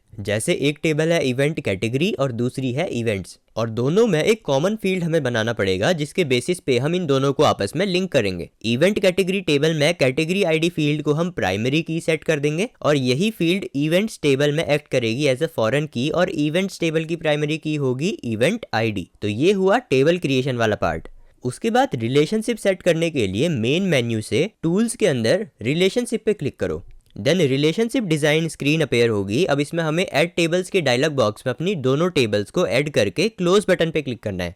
अब ये रिलेशनशिप्स एरिया में तुम्हें दोनों टेबल्स और साथ ही उनके फील्ड नेम दिख जाएंगे। देन इन्हें आपस में लिंक करने के लिए सिंपली जो कॉमन फील्ड है उसे फर्स्ट टेबल से ड्रैग करके दूसरे टेबल पे ड्रॉप कर दो। अब ये एक लिंक क्रिएट हो जाएगा जिसमें 1 लिखा है मास्टर टेबल के पास और n लिखा है ट्रांजैक्शन टेबल में, जो ये बता रहा है कि ये 1 to many रिलेशनशिप है। मास्टर और ट्रांजैक्शन टेबल को कभी कभी रेफरेंस टेबल और रेफरेंसिंग टेबल भी बोलते हैं। रेफरेंस टेबल वो टेबल होती है जिसमें प्राइमरी की प्रेजेंट होती है और ये प्राइमरी की दूसरे टेबल में रेफर की जा रही होती है। रेफरेंसिंग टेबल वो टेबल होती है जिसमें दूसरी टेबल की प्राइमरी की को रेफर किया जाता है एज अ फॉरेन की। इस चैप्टर का थ्योरी वाला पार्ट बहुत ज्यादा इंपॉर्टेंट है, तो ध्यान से सारी चीजें याद कर लेना। प्रीवियस ईयर क्वेश्चंस अगर तुम देखोगे तो तुम्हें पता लगेगा कि एग्जैक्टली किस टाइप के क्वेश्चंस आईटी के बोर्ड एग्जाम्स में आते हैं। और लास्ट 5 इयर्स की पीवाईक्यूज की प्रैक्टिस के लिए तुम हमारी आईटी की पीवाईक्यूज वाली ई बुक फॉलो कर सकते हो। इसमें क्वेश्चंस तो है ही, साथ में जब तुम उनके आंसर्स रीड करोगे तो तुम्हें एग्जैक्टली ये पता लगेगा कि किस टाइप के क्वेश्चन में कैसे तुम्हें आंसर लिखना है ताकि तुम बोर्ड एग्जाम्स में फुल मार्क्स इंश्योर कर पाओ। और ये बुक नए सिलेबस के बेसिस पे अपडेट कर दी है, यानी जो टॉपिक्स आ रहे हैं बोर्ड एग्जाम्स में उन्हीं के क्वेश्चंस तुम्हें इसमें मिलेंगे। तो डिस्क्रिप्शन में बुक का लिंक दिया हुआ है, RDV कोड यूज करना तो तुम्हें एक्स्ट्रा डिस्काउंट मिल जाएगा, तो अभी चेकआउट कर लो। नेक्स्ट टॉपिक पे बढ़ते हैं, वो है हमारा रेफरेंशियल इंटीग्रिटी। रेफरेंशियल इंटीग्रिटी का प्रिंसिपल कहता है कि ट्रांजैक्शन टेबल में फॉरेन की का कोई अनमैच्ड वैल्यू नहीं होना चाहिए जो कि मास्टर टेबल में एग्जिस्ट ना करता हो। अगर मास्टर टेबल से कोई रिकॉर्ड डिलीट हो जाए तो ट्रांजैक्शन टेबल में भी उसका रेफरेंस डिलीट या अपडेट हो जाना चाहिए। रेफरेंशियल इंटीग्रिटी इंश्योर करती है कि ट्रांजैक्शन टेबल में सिर्फ वैलिड फॉरेन की वैल्यूज हो जो कि मास्टर टेबल में एग्जिस्ट करती है। अगर मास्टर टेबल में ही एक पर्टिकुलर रिकॉर्ड एग्जिस्ट नहीं करता तो वो रिलेटेड रिकॉर्ड ट्रांजैक्शन टेबल में भी एग्जिस्ट नहीं करना चाहिए। एग्जांपल से तुम्हें बेहतर समझ आएगा, जैसे 2 टेबल्स हैं, स्टूडेंट डिटेल्स और स्टूडेंट रिजल्ट टेबल। इसमें स्टूडेंट डिटेल्स में एडमिशन नंबर एक प्राइमरी की है और स्टूडेंट रिजल्ट में एडमिशन नंबर एक फॉरेन की है। तो अगर मास्टर टेबल स्टूडेंट डिटेल्स में जिसमें प्राइमरी की एडमिशन नंबर है और ट्रांजैक्शन टेबल स्टूडेंट रिजल्ट जिसमें फॉरेन की एडमिशन नंबर है, अगर स्टूडेंट डिटेल्स टेबल से 1001 डिलीट हो जाए तो स्टूडेंट रिजल्ट्स टेबल में भी 1001 से रिलेटेड रिकॉर्ड नहीं होना चाहिए। अगर मास्टर टेबल का रिलेटेड रिकॉर्ड ट्रांजैक्शन टेबल से भी साथ साथ डिलीट ना हुआ तो ऐसा इन्फॉर्मेशन फैल जाएगी कि ये स्टूडेंट जो इस स्कूल में एग्जिस्ट ही नहीं करता वो कोर्सेज टेबल में इस कोर्स में एनरोल्ड है, जो कि ऑब्वियसली गलत इन्फॉर्मेशन है, राइट। तो इसलिए लिब्रे ऑफिस बेस हमें 4 ऑप्शंस प्रोवाइड करता है जिससे हम 2 टेबल्स के बीच रेफरेंशियल इंटीग्रिटी मेंटेन कर सकते हैं। ये ऑप्शंस डिसाइड करते हैं कि अगर मास्टर टेबल का रिकॉर्ड डिलीट या अपडेट होता है तो ट्रांजैक्शन टेबल के रिलेटेड रिकॉर्ड्स किस तरीके से हैंडल किए जाएंगे। सबसे पहला है नो एक्शन, जो कि डिफॉल्ट ऑप्शन होता है कि अगर मास्टर टेबल में कोई रिकॉर्ड डिलीट या अपडेट किया जाए तो DBMS कुछ भी नहीं करेगा। लेकिन अगर ट्रांजैक्शन टेबल में कोई रिलेटेड रिकॉर्ड है तो मास्टर टेबल का रिकॉर्ड डिलीट करना अलाउड नहीं होगा। सेकंड इज अपडेट कास्केड, जिसमें मास्टर टेबल का रिकॉर्ड डिलीट या अपडेट होने पर ट्रांजैक्शन टेबल के सारे रिलेटेड रिकॉर्ड्स भी डिलीट या अपडेट हो जाते हैं। नेक्स्ट इज सेट नल, ये ऑप्शन मास्टर टेबल का रिकॉर्ड डिलीट या अपडेट होने पर ट्रांजैक्शन टेबल के रिलेटेड फील्ड्स को नल वैल्यू असाइन कर देता है। लास्टली सेट डिफॉल्ट, ये ऑप्शन मास्टर टेबल का रिकॉर्ड डिलीट या अपडेट होने पर ट्रांजैक्शन टेबल के रिलेटेड फील्ड्स को एक pre defined default value assign कर देता है। सेट नल में नल वैल्यू असाइन हो रही थी और सेट डिफॉल्ट वैल्यू में एक डिफॉल्ट वैल्यू असाइन हो रही है। ये रिलेशनशिप प्रॉपर्टी सेट करने के लिए simply click on the relation line जो कि 2 टेबल्स को आपस में लिंक कर रही है। देन एक रिलेशंस डायलॉग बॉक्स ओपन होगा, इसमें तुम अपना डिजायर्ड ऑप्शन सिलेक्ट कर सकते हो, देन क्लिक ऑन ओके, बस हो गया। तो यहाँ पे हमारा वर्किंग विद मल्टीपल टेबल्स वाला चैप्टर कंप्लीट होता है। नेक्स्ट अब पढ़ते हैं क्वायरीज इन बेस। DBMS में क्वायरीज का यूज करके हम एक या एक से ज्यादा टेबल से पर्टिकुलर डेटा को सर्च करके डिस्प्ले करवा सकते हैं और उस रिट्रीव डेटा को अगर हमें सॉर्ट करना है या किसी क्राइटेरिया के बेसिस पे फिल्टर आउट करना है तो वो भी हम कर सकते हैं और क्वायरीज का रिजल्ट भी हमें टेबुलर फॉर्म में ही मिलता है। तो 3 मेन तरीके से हम क्वायरीज क्रिएट कर सकते हैं। पहला है using a wizard, second is in design view और तीसरा है इन SQL व्यू। और इस चैप्टर में हमें सिर्फ स्टार्टिंग के 2 मेथड्स ही पढ़ने हैं। तो फर्स्ट वाले से स्टार्ट करते हैं, creating query using a wizard. हम इन 2 टेबल्स का यूज करेंगे अपनी क्वायरीज एग्जीक्यूट करने के लिए। पहला है ये इवेंट्स टेबल और दूसरा है ये इवेंट कैटेगरी टेबल। इस क्वायरी में हम इवेंट्स टेबल में से हर एक इवेंट का इवेंट नेम और विनर निकालेंगे, पर सिर्फ उन्हीं इवेंट्स के लिए जिनकी कैटेगरी ID C001 है। तो सबसे पहले डेटाबेस डिजाइन विंडो में से लेफ्ट साइड पे जो क्वायरीज का बटन है उस पर क्लिक करो। टास्क एरिया में जाकर use wizard to create query का ऑप्शन सिलेक्ट करो। अब क्वायरी विजार्ड शुरू होगा जिसके लेफ्ट साइड में स्टेप्स पेन होगा और राइट साइड में क्वायरी डिटेल्स एरिया। अब क्वायरी विजार्ड का पहला स्टेप है फील्ड सिलेक्ट करना। तो टेबल्स लिस्ट बॉक्स से इवेंट टेबल को सिलेक्ट करो। अब अवेलेबल फील्ड्स में से इवेंट नेम, विनर और कैटेगरी आईडी फील्ड्स को सिलेक्ट करो और राइट एरो बटन का यूज करके fields in the query box में मूव करो। अब नेक्स्ट पे क्लिक करो। यहाँ पर हमें सॉर्टिंग का ऑप्शन मिलेगा। अगर किसी स्पेसिफिक फील्ड को असेंडिंग या डिसेंडिंग ऑर्डर में डिस्प्ले कराना है तो वो तुम यहाँ पर कर सकते हो। फिलहाल हमें सॉर्ट नहीं करना है तो नेक्स्ट पे क्लिक करते हैं। अब ये स्टेप इंपॉर्टेंट है क्योंकि यहाँ पर हम फिल्टर कंडीशन लगाएंगे जो ये स्पेसिफाई करेगी कि कौन से रिकॉर्ड्स क्वेरी के आउटपुट में आएंगे और कौन से नहीं आएंगे। हम कैटेगरी आईडी फील्ड के बेसिस पे कंडीशन सेट करना चाहते हैं तो फील्ड्स ड्रॉप डाउन लिस्ट से कैटेगरी आईडी सिलेक्ट करो, कंडीशन ड्रॉप डाउन लिस्ट से इक्वल टू ये साइन चूज करो और वैल्यू बॉक्स में टाइप करो C001। यानी हम ये बताना चाह रहे हैं कि वही रिकॉर्ड्स डिस्प्ले हो जहां पर category ID is equal to C001। हम मैक्सिमम 3 कंडीशंस यहाँ पर सेट कर सकते हैं। इसके बाद नेक्स्ट पे क्लिक कर दो। अब अगर हम ओरिजिनल कॉलम नेम की जगह कोई और नेम शो कराना चाहते हैं तो वो हम यहाँ पर सेट कर सकते हैं। जैसे विनर फील्ड का एलियास नेम हम विनर नेम सेट कर देते हैं तो अब क्वेरी के आउटपुट में विनर नेम डिस्प्ले होगा, ना कि विनर। अब नेक्स्ट पे क्लिक कर दो। अब विजार्ड का एक ओवरव्यू स्क्रीन शो होगा जिसमें क्वेरी का पूरा स्ट्रक्चर दिखाई देगा। क्वेरी का name by default query events होगा। अगर तुम चाहो तो इसे एडिट करके कुछ और नाम दे सकते हो। लास्टली हमें क्वेरी का एक्शन डिसाइड करना है। बाय डिफॉल्ट ये डिस्प्ले क्वेरी ऑप्शन सिलेक्टेड होता है जिसमें हमें क्वेरी का रिजल्ट दिखेगा। हम चाहे तो मॉडिफाई क्वेरी को सिलेक्ट कर सकते हैं जिससे फिर डिजाइन व्यू में हम क्वेरी को एडिट कर पाएंगे। फिलहाल फिनिश बटन पे क्लिक करते हैं तो ये देखो, ये हमारे क्वेरी का रिजल्ट यहाँ पर आ गया। नेक्स्ट अब देखते हैं कि कैसे हम डिजाइन व्यू में क्वेरी क्रिएट कर सकते हैं। इसमें हम एक क्वेरी बनाएंगे जो इवेंट्स और इवेंट कैटेगरी टेबल के रिकॉर्ड्स को फिल्टर आउट करेगी और सिर्फ एथलेटिक्स कैटेगरी के रिकॉर्ड्स को शो करेगी। तो सबसे पहले डेटाबेस विंडो के लेफ्ट साइड पे ऑब्जेक्ट्स पेन में क्वेरीज के आइकन पे क्लिक करो। देन टास्क पेन में जाकर create query in design view इसको सिलेक्ट करो। अब एक न्यू विंडो ओपन होगी, क्वेरी डिजाइन विंडो। इस विंडो के बीच में एक डायलॉग बॉक्स दिखेगा, ऐड टेबल और क्वेरी, जिसमें टेबल्स को ऐड करना होता है। इवेंट्स टेबल को सिलेक्ट करो और ऐड बटन पे क्लिक करो या फिर डबल क्लिक कर सकते हो तो टेबल्स पेन में इवेंट टेबल ऐड हो जाएगा। सेम प्रोसेस फॉलो करके इवेंट कैटेगरी टेबल को भी टेबल्स पेन में ऐड करो और अब ऐड टेबल और क्वेरी डायलॉग बॉक्स के क्लोज बटन पे क्लिक करो। अब हमें उन फील्ड को सिलेक्ट करना है जो हमें क्वेरी के रिजल्ट में चाहिए है। तो इवेंट टेबल से हमें चाहिए इवेंट नेम और विनर, और इवेंट कैटेगरी टेबल से हमें चाहिए कैटेगरी नेम। तो इन फील्ड्स पे डबल क्लिक करो और ये डिजाइन ग्रिड में ऐड हो जाएंगे। By default visible check box selected होता है ताकि ये फील्ड क्वेरी के रिजल्ट में विजिबल रहे। अगर तुम किसी फील्ड की वैल्यूज को डिस्प्ले नहीं कराना चाहते हो तो इसे डीसिलेक्ट कर दो। इसमें भी हम एलियास नेम सेट कर सकते हैं। जैसे विनर कॉलम का नेम को हम चेंज करके विनर नेम सेट कर देते हैं। तो इससे अब जो कॉलम का नेम विनर था वो क्वेरी के रिजल्ट में विनर नेम से शो होगा। अगर हम डेटा को असेंडिंग या डिसेंडिंग ऑर्डर में डिस्प्ले कराना चाहते हैं तो वो हम सॉर्ट कर सकते हैं किसी पर्टिकुलर फील्ड के बेसिस पे। मान लो हम इवेंट नेम कॉलम की वैल्यूज को अल्फाबेटिकली डिस्प्ले कराना चाहते हैं तो ड्रॉप डाउन लिस्ट से असेंडिंग पे क्लिक कर दो। और स्टार्टिंग में ही मैंने तुम्हें ये बताया था कि हम रिकॉर्ड्स को फिल्टर आउट करेंगे और सिर्फ एथलेटिक्स कैटेगरी के रिकॉर्ड्स को शो करेंगे, राइट? तो वो हम कर सकते हैं एक कंडीशन सेट करके। अब एक बार क्वेरी डिजाइन हो जाए तो फिर रन क्वेरी बटन पे क्लिक कर दो या F5 की प्रेस कर दो कीबोर्ड पे, जिससे टेबल्स पेन एरिया में क्वेरी का रिजल्ट डिस्प्ले हो जाएगा। अब सेव बटन पे क्लिक कर दो जिससे सेव एज डायलॉग बॉक्स आएगा। इसमें क्वेरी का नेम बाय डिफॉल्ट क्वेरी 1 लिखा हुआ आता है, जिसे तुम चेंज भी कर सकते हो या फिर बस ओके बटन पे क्लिक कर दो तो ये क्वेरी तुम्हारी सेव हो जाएगी। अब ऑब्जेक्ट्स एरिया में तुम्हें ये क्वेरी भी दिखेगी जिसे तुम जब चाहे तब रन करवा के वो रिजल्ट डिस्प्ले करवा सकते हो। Next is editing a query.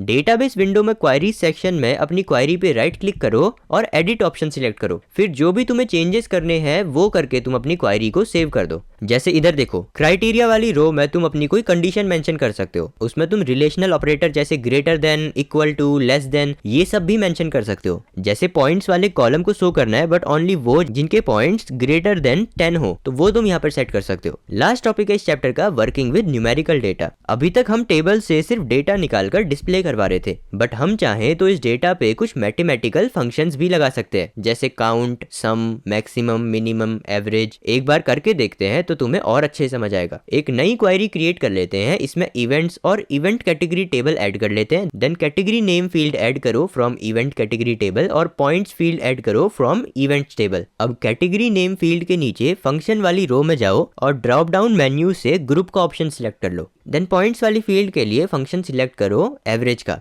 Then F5 key press कर दो कीबोर्ड पे तो तुम्हें ये रिजल्ट दिखेगा। तो यहाँ पे हमारा क्वेरीज इन बेस वाला चैप्टर कंप्लीट होता है। नेक्स्ट अब पढ़ते हैं इस यूनिट का last chapter, forms and reports. Forms और रिपोर्ट्स दोनों ही डेटाबेस ऑब्जेक्ट्स होते हैं जिन्हें तुम डेटाबेस पेन से एक्सेस कर सकते हो। यूजुअली जब हम डेटा शीट व्यू का इस्तेमाल करते हैं टेबल्स में डेटा एंटर करने के लिए, तो हमें रोज एंड कॉलम्स शो होते हैं जिन पे हमें डेटा एंटर करना होता है, और इसी चीज़ को सिंप्लीफाई करने का काम होता है फॉर्म्स का। फॉर्म्स हमें यूज़र फ्रेंडली इंटरफेस प्रोवाइड करते हैं जिससे हम आसानी से डेटाबेस में डेटा ऐड कर सकते हैं। एक फॉर्म में काफ़ी सारे फील्ड कंट्रोल्स होते हैं और हर एक फील्ड कंट्रोल का एक लेबल होता है और एक फील्ड वैल्यू टेक्स्ट बॉक्स होता है। लेबल बताता है कि फील्ड वैल्यू टेक्स्ट बॉक्स में हमें क्या डेटा एंटर करना है, और जो फील्ड वैल्यू टेक्स्ट बॉक्स है उसमें हम डेटा को एंटर करते हैं जो कि टेबल के एक पर्टिकुलर फील्ड से लिंक्ड होता है और डेटा उस फील्ड में जाकर स्टोर हो जाता है। एक फॉर्म में हम टेबल के सारे फील्ड्स भी ऐड कर सकते हैं या फिर सिलेक्टेड फील्ड्स भी ऐड कर सकते हैं। दो तरीकों से हम फॉर्म क्रिएट कर सकते हैं। First is using a wizard और second is using design view. Wizard का यूज़ करके कैसे हम फॉर्म बनाते हैं वो देखते हैं। सबसे पहले डेटाबेस पेन में से फॉर्म के आइकन पे क्लिक करो, देन टास्क पेन में जाकर use wizard to create form पे क्लिक करो। अब नेक्स्ट स्टेप में tables and query list box में से एक टेबल सिलेक्ट कर लो। अब उस टेबल के सारे फील्ड्स यहाँ पर अवेलेबल फील्ड लिस्ट बॉक्स में तुम्हें दिख जाएंगे। इसमें से जो फील्ड्स तुम्हें फॉर्म में चाहिए उन्हें सिलेक्ट करो और इस एरो बटन का यूज़ करके फील्ड्स इन फॉर्म वाले लिस्ट बॉक्स में मूव करो। अगर तुम सारे फील्ड्स एक साथ मूव करना चाहते हो तो इस डबल एरो पे क्लिक कर सकते हो, फिर तुम नेक्स्ट बटन पे क्लिक कर दो। यहाँ पे अगर तुम फॉर्म के अंदर एक सब फॉर्म क्रिएट करना चाहते हो तो वो कर सकते हो। फिलहाल हमें नहीं क्रिएट करना है तो आगे बढ़ते हैं। अब हमें फॉर्म का डिज़ाइन सेट करना है। बाय डिफ़ॉल्ट सारे कंट्रोल्स लेफ्ट अलाइंड होते हैं। अब जैसे मैंने तुम्हें पहले बताया कि एक फील्ड कंट्रोल दो चीज़ों से मिलकर बनता है, पहला है लेबल और दूसरा है फील्ड वैल्यू टेक्स्ट बॉक्स। अब यहाँ पर हम इन दोनों को अरेंज कर सकते हैं जैसे भी हम चाहें। लेफ्ट में लेबल, राइट में टेक्स्ट बॉक्स, या राइट में लेबल, या टॉप पे लेबल और उसके नीचे टेक्स्ट बॉक्स, या as a data sheet block. तो इसमें से कोई एक सिलेक्ट करके नेक्स्ट बटन पे क्लिक कर दो। अब ये वाला स्टेप इंपॉर्टेंट है तो ध्यान से देखो। यहाँ पे हमें दो ऑप्शंस दिए हुए हैं। फर्स्ट ऑप्शन अगर तुम सिलेक्ट करोगे तो जो फॉर्म तुम्हारा बनेगा उसके टेबल का एग्जिस्टिंग डेटा शो नहीं होगा, सिर्फ तुम न्यू डेटा एंटर कर सकते हो। दूसरा ऑप्शन बाय डिफ़ॉल्ट सिलेक्टेड रहता है जिसमें टेबल का एग्जिस्टिंग डेटा भी शो होगा और तुम नया डेटा भी ऐड कर पाओगे। और इसके अंदर तीन और ऑप्शंस है। अगर तुम एग्जिस्टिंग डेटा का मॉडिफिकेशन अलाउ नहीं करना चाहते हो तो वो भी सेट कर सकते हो, या एग्जिस्टिंग डेटा का डिलीशन अलाउ नहीं करना चाहते हो तो वो भी सेट कर सकते हो, या फिर अगर न्यू डेटा का एडिशन अलाउ नहीं करना है तो वो भी सेट कर सकते हो। और फिर नेक्स्ट बटन पे क्लिक कर दो। इस स्टेप में तुम स्टाइल्स अप्लाई कर सकते हो अपने फॉर्म में, उसका कलर सेट कर सकते हो और फील्ड बॉर्डर भी सेट कर सकते हो। देन नेक्स्ट बटन पे क्लिक कर दो। इस स्टेप में तुम फॉर्म का नेम सेट कर सकते हो और इसी स्टेप में तुमसे पूछा जाता है कि तुम इस फॉर्म पे आगे काम करना चाहते हो या इसे मॉडिफाई करना चाहते हो। तो अभी क्योंकि हम इस पे काम करना चाहते हैं तो वर्क विद फॉर्म वाले रेडियो बटन पे क्लिक करो और फिनिश बटन पे क्लिक कर दो। तो अब तुम इस फॉर्म पे काम कर सकते हो। फॉर्म डिज़ाइन विंडो के लेफ्ट साइड पे ये होता है फॉर्म्स कंट्रोल टूल बार और बॉटम पे होता है ये रिकॉर्ड्स टूल बार। फॉर्म को मॉडिफाई कैसे करते हैं वो देखते हैं। जैसे मान लो हमने अपने फॉर्म का बैकग्राउंड कलर चेंज करना है तो उसके लिए सबसे पहले डेटाबेस पेन से फॉर्म्स के आइकन पे क्लिक करो, देन फॉर्म के नेम पे राइट क्लिक करो और एडिट के ऑप्शन पे क्लिक करो, जिससे अलग से एक फॉर्म डिज़ाइन व्यू ओपन हो जाएगा। अब फॉर्म पे राइट क्लिक करके पॉपअप मेन्यू से पेज स्टाइल्स पे क्लिक करो। अब page style dialog box open हो जाएगा। इसमें हम एरिया टैब में जा करके जो भी कलर हमें चाहिए वो सिलेक्ट कर सकते हैं और फिर ओके बटन पे क्लिक कर दो तो वो कलर अब तुम्हारे फॉर्म में ऐड हो जाएगा। अगर तुम फॉर्म में लेबल्स एडिट करना चाहते हो तो फॉर्म के नेम पे राइट क्लिक करके एडिट पे क्लिक कर दो। देन उस लेबल के ऊपर अपना कर्सर प्लेस करो जिसमें तुम चेंजेस करना चाहते हो और कीबोर्ड पे कंट्रोल की प्रेस करके उस लेबल पे क्लिक करो। देन सिलेक्टेड लेबल पे राइट क्लिक करो और पॉपअप मेन्यू से कंट्रोल प्रॉपर्टीज़ का ऑप्शन सिलेक्ट करो। The properties label field dialog box open होगा। इसमें तुम्हें जो भी चेंजेस करने हैं वो करके फिर तुम इसे क्लोज कर दो तो वो चेंजेस तुम्हारे फॉर्म में अप्लाई हो जाएंगे। Next is moving controls. In controls को मूव करना काफ़ी सिंपल है। कीबोर्ड पे कंट्रोल की प्रेस करके इस कंट्रोल पे क्लिक करो, देन क्लिक करके उसे ड्रैग करो जहाँ पे भी तुम्हें उसे प्लेस करना है। Next is changing size of the text box control. Text box control का साइज चेंज करने के लिए कंट्रोल की प्रेस करके उस टेक्स्ट बॉक्स पे क्लिक करो। अब उसके कॉर्नर्स पे पोजीशन हैंडल्स तुम्हें दिखेंगे, उसमें से किसी एक पे अपना कर्सर प्लेस करो तो तुम्हें दिखेगा कि वो एक डबल साइडेड एरो में चेंज हो गया है। देन उसे ड्रैग करके तुम उस टेक्स्ट बॉक्स का साइज छोटा या बड़ा कर सकते हो। Next is adding a tool tip. Tool tip बस एक छोटा सा टेक्स्ट होता है जो कि तब डिस्प्ले होता है जब तुम अपना माउस का कर्सर एक कंट्रोल के ऊपर लेके जाते हो। इसे टूल टिप टेक्स्ट या हेल्प टेक्स्ट भी कहते हैं, जो कि यूजर को हेल्प करता है ये बताकर कि टेक्स्ट बॉक्स में क्या डेटा एंटर करना है। मतलब हेल्प तभी करेगा जब तुम कुछ मीनिंगफुल उसमें लिखोगे।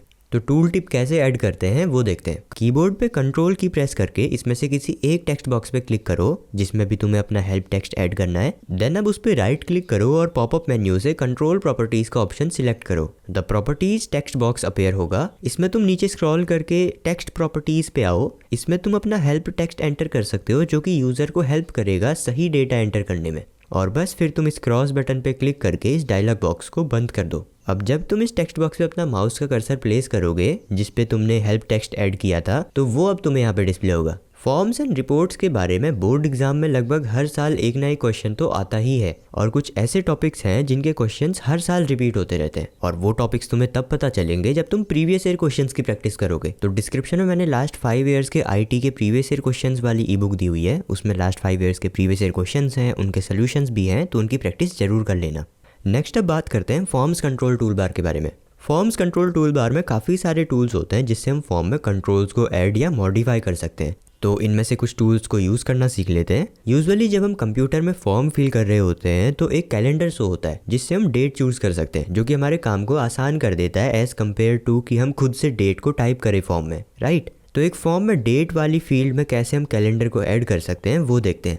स्टेप नंबर 1, कीबोर्ड पे कंट्रोल की प्रेस करके डेट टेक्स्ट बॉक्स पे क्लिक करो तो ये टेक्स्ट बॉक्स सिलेक्ट हो जाएगा। देन राइट क्लिक करो और पॉपअप मेन्यू से कंट्रोल प्रॉपर्टीज का ऑप्शन सिलेक्ट कर लो। अब properties date field dialog box में स्क्रॉल करके तुम डेट फॉर्मेट प्रॉपर्टीज पे जाओ जिसमें by default standard short form display हो रहा होगा। इसमें तुम क्लिक करके स्टैंडर्ड लॉन्ग फॉर्म सिलेक्ट कर लो। देन स्क्रॉल करके ड्रॉप डाउन प्रॉपर्टीज पे आओ। इसमें बाय डिफॉल्ट नो सिलेक्टेड रहता है तो इसे चेंज करके येस कर दो। देन ये डायलॉग बॉक्स क्लोज कर दो। अब जो हमारा डेट वाला टेक्स्ट बॉक्स था वो चेंज हो जाएगा एक लिस्ट बॉक्स में जिसके साइड में एक एरो डिस्प्ले होगा जिस पे क्लिक करके कैलेंडर डिस्प्ले होगा और वहां से यूजर इजीली डेट चूज कर पाएगा। Next is adding text to the form. एक फॉर्म में टाइटल, हेडिंग या सब हेडिंग्स ये सब कैसे ऐड करते हैं वो देखते हैं। सबसे पहले फॉर्म कंट्रोल टूल बॉक्स से लेबल के आइकन पे क्लिक करो। अब फॉर्म में जाओ और क्लिक एंड ड्रैग करके एक लेबल फील्ड बॉक्स क्रिएट करो। देन उस बॉक्स पे डबल क्लिक करो तो properties label field box open होगा। अब इसमें लेबल प्रॉपर्टीज में तुम अपना टाइटल एंटर कर दो। इस टाइटल टेक्स्ट का फॉन्ट चेंज करने के लिए इसी डायलॉग बॉक्स में स्क्रॉल करो और फॉन्ट प्रॉपर्टी बॉक्स के आगे जो बटन है उस पर क्लिक करो। अब कैरेक्टर डायलॉग बॉक्स ओपन होगा। इसमें तुम फॉन्ट सिलेक्ट कर लो और फॉन्ट का साइज भी तुम सेट कर सकते हो। देन ओके बटन पे क्लिक कर दो और properties label field dialog box को भी क्लोज कर दो। देखो अब जो हमारा टाइटल है वो फॉर्म में डिस्प्ले हो रहा है उन सभी फॉर्मेटिंग के साथ जो भी हमने इस पे अभी लगाई थी। नेक्स्ट अब देखते हैं कि कैसे एक फॉर्म की मदद से ही हम एक नया रिकॉर्ड ऐड कर सकते हैं। इसके लिए हमें डिज़ाइन व्यू से फॉर्म व्यू में शिफ्ट होना पड़ेगा। उसके लिए फॉर्म्स कंट्रोल टूल बार से डिज़ाइन मोड के बटन पे क्लिक करो तो ये फॉर्म व्यू विंडो ओपन होगी। इसमें नया रिकॉर्ड ऐड करने के लिए रिकॉर्ड्स टूल बार में मौजूद ऐड रिकॉर्ड के बटन पे क्लिक करो तो एक नया रिकॉर्ड ऐड हो जाएगा। देन अब इसे सेव करने के लिए रिकॉर्ड्स टूल बार में सेव बटन पे क्लिक कर दो। अगर तुम किसी रिकॉर्ड को डिलीट करना चाहते हो तो इस रिकॉर्ड पे जाओ, रिकॉर्ड टेक्स्ट बॉक्स पे रिकॉर्ड नंबर लिख के या नेविगेशन बटन का यूज करके। देन रिकॉर्ड्स टूल बार पे डिलीट के बटन पे क्लिक कर दो। हो गया रिकॉर्ड डिलीट। नेक्स्ट अब रिपोर्ट्स की बात करते हैं। जब भी हम क्वेरी का यूज करके डेटाबेस से कुछ डेटा रिट्रीव करते हैं तो वो सिंपल रोज और कॉलम्स के फॉर्म में ही रिट्रीव होता है, पर हम चाहें तो उस डेटा को और अट्रैक्टिव और कस्टमाइज तरीके से शो करवा सकते हैं रिपोर्ट्स की मदद से। एक रिपोर्ट कैसे क्रिएट की जाती है वो देखते हैं। हम इस इवेंट्स टेबल के बेसिस पे एक रिपोर्ट क्रिएट करेंगे। सबसे पहले लिब्रे ऑफिस बेस ओपन करके डेटाबेस पेन से रिपोर्ट के आइकन पे क्लिक करो। देन टास्क पेन में use wizard to create report के बटन पे क्लिक करो। इससे अब रिपोर्ट विजार्ड और उसके साथ 2 और विंडोज ओपन हो जाएंगी। एक तो है ये रिपोर्ट बिल्डर विंडो और दूसरा है ये add field dialog box. Wizard की बात करते हैं। इसमें हमें टेबल सिलेक्ट करके उस टेबल की फील्ड सिलेक्ट करनी है कि कौन सी फील्ड हमें रिपोर्ट में चाहिए। तो जो भी फील्ड हमें चाहिए उसे अवेलेबल फील्ड लिस्ट से सिलेक्ट करो और इस एरो का यूज करके फील्ड्स इन रिपोर्ट लिस्ट में मूव करो। अगर सारी फील्ड्स एक साथ मूव करनी है तो ये डबल एरो पे तुम क्लिक कर दो तो सारी फील्ड्स एक साथ ही फील्ड्स इन रिपोर्ट वाले लिस्ट बॉक्स में आ जाएंगी। देन नेक्स्ट पे क्लिक करो। अब हमें सभी फील्ड्स को लेबल करना है। बाय डिफॉल्ट जो कॉलम हेडर होता है वही एज अ लेबल शो होता है, बट हम इसे चेंज करके नया नाम भी ऐड कर सकते हैं। देन नेक्स्ट बटन पे क्लिक करो। अब हम अगर डेटा को किसी फील्ड के बेसिस पे ग्रुप करना चाहते हैं तो वो कर सकते हैं, वरना डायरेक्ट नेक्स्ट पे क्लिक कर दो। नेक्स्ट अब अगर रिपोर्ट में हम डेटा को किसी फील्ड के बेसिस पे शॉर्ट करके शो करना चाहते हैं तो वो हम यहाँ पे सेट कर सकते हैं। जैसे इवेंट आईडी सिलेक्ट करो और देन असेंडिंग या डिसेंडिंग ऑर्डर सिलेक्ट कर लो और फिर नेक्स्ट बटन पे क्लिक कर दो। अब यहाँ पर हमें रिपोर्ट का लेआउट सेट करना है। लेआउट मतलब कि रिपोर्ट में जो टाइटल्स हैं, लेबल्स हैं, वो किस तरह से डिस्प्ले होंगे वो हमें सेट करना है। इसके अलावा रिपोर्ट का ओरिएंटेशन भी हम इस स्टेप में सेट कर सकते हैं कि लैंडस्केप रखना है या पोर्ट्रेट रखना है। देन नेक्स्ट बटन पे क्लिक करके हम पहुंचेंगे लास्ट स्टेप पे। यहाँ पर हम अपनी रिपोर्ट का नामकरण करेंगे और बाय डिफॉल्ट हमारी ये रिपोर्ट का टाइप डायनेमिक सेट है, यानी अगर बेस टेबल या क्वेरी चेंज होती है तो रिपोर्ट भी ऑटोमेटिकली चेंज होगी। अगर तुम नहीं चाहते कि ऑटोमेटिकली रिपोर्ट अपडेट हो तो तुम इसका टाइप स्टैटिक सेट कर दो। अब इसके बाद तुम्हें ये सिलेक्ट करना है कि विजार्ड एंड होने पे क्या तुम रिपोर्ट क्रिएट करना चाहते हो या इसे और मॉडिफाई करना चाहते हो। डिफॉल्ट ऑप्शन रहता है कि हमें रिपोर्ट क्रिएट करनी है, तो इसे वही रहने देते हैं। अब फिनिश बटन पे क्लिक कर दो तो ये रिपोर्ट तुम्हारी डिस्प्ले हो जाएगी, जैसा कि तुम स्क्रीन पे देख सकते हो। Next topic is inserting other controls in the report. अभी जो हमने रिपोर्ट जनरेट करी थी वो काफ़ी सिंपल और बोरिंग सी थी, तो इसे और प्रेजेंटेबल बनाने के लिए हम उसमें और कंट्रोल्स ऐड कर सकते हैं, जैसे title, author name, date of generation of report etcetera. उसके लिए रिपोर्ट के नेम पे राइट क्लिक करो और एडिट का ऑप्शन सिलेक्ट कर लो। रिपोर्ट बिल्डर विंडो ओपन होगी जिसमें रिपोर्ट कंट्रोल टूल बार से तुम काफ़ी सारे कंट्रोल्स अपनी रिपोर्ट में इंसर्ट कर सकते हो। सबसे पहले देखते हैं कि कैसे हम अपनी रिपोर्ट में टाइटल और हेडिंग्स ऐड कर सकते हैं। तो सबसे पहले रिपोर्ट कंट्रोल्स टूल बार में लेबल टूल पे क्लिक करो। अब माउस का पॉइंटर रिपोर्ट पर लाओ और क्लिक एंड ड्रैग करके एक लेबल टेक्स्ट बॉक्स क्रिएट करो। अब उस पर डबल क्लिक करके प्रॉपर्टीज डायलॉग बॉक्स ओपन करो और जो टाइटल तुम शो कराना चाहते हो वो लेबल प्रॉपर्टी टेक्स्ट बॉक्स में टाइप कर दो और फॉन्ट प्रॉपर्टी में जाकर इसका फॉन्ट स्टाइल और फॉन्ट साइज सेट कर दो। देन प्रॉपर्टीज डायलॉग बॉक्स को क्लोज कर दो। तो अब जब तुम इस रिपोर्ट को खोल कर देखोगे तो ये टाइटल तुम्हें रिपोर्ट में दिखेगा। अगर डेट एंड टाइम इंसर्ट करना चाहते हो रिपोर्ट में तो वो करने के लिए रिपोर्ट के नेम पे राइट क्लिक करके एडिट का ऑप्शन सिलेक्ट करो। देन यहाँ पर पेज हेडर एरिया पे क्लिक करो। इसके बाद मेन मेन्यू से इंसर्ट के अंदर डेट एंड टाइम के ऑप्शन पे क्लिक करो, जिससे date and time dialog box open होगा। इसमें तुम डेट और टाइम का फॉर्मेट सिलेक्ट कर लो और ओके बटन पे क्लिक कर दो। तो date and time page header area के टॉप लेफ्ट कॉर्नर पे डिस्प्ले होने लगेगा।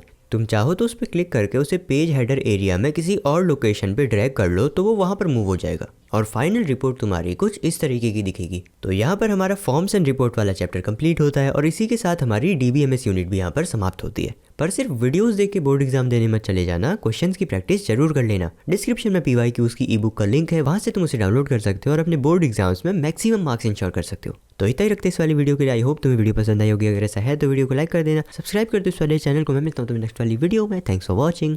All the best for your board exams मेरे भाई और बहन।